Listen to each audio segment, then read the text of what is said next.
ഇന്ന് നമുക്ക് വീട്ടിൽ നല്ലൊരു പീനട്ട് ബട്ടർ ഉണ്ടാക്കിയെടുത്താലോ? കടയിൽ നിന്ന് വാങ്ങുന്ന പീനട്ട് ബട്ടറിലൊക്കെ മൊത്തം പീനട്ടൊന്നും അല്ല കേട്ടോ. അതിനകത്ത് ഒരുപാട് ഓയിൽസും പ്രിസർവേറ്റീവ്സും ഒക്കെയാണ് ഉള്ളത്.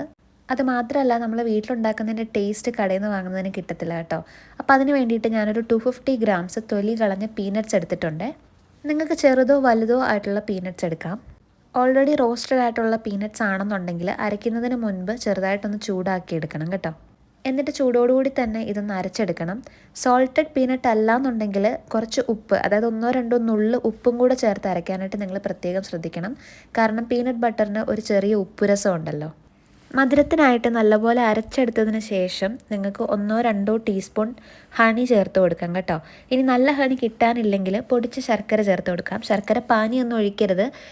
പൊടിച്ച ശർക്കര ചേർത്ത് ഒന്നും കൂടെ അരച്ചെടുക്കുക. പിന്നെ ഇതുപോലെ കുപ്പിയിലാക്കി ഒരു 2 ആഴ്ച വരെ ഫ്രിഡ്ജിൽ വെച്ച് സൂക്ഷിക്കാം കേട്ടോ. ഉപയോഗിക്കുന്നതിന് മുന്നേ പുറത്തെടുത്ത് വെച്ചാൽ മതി. 2 ആഴ്ച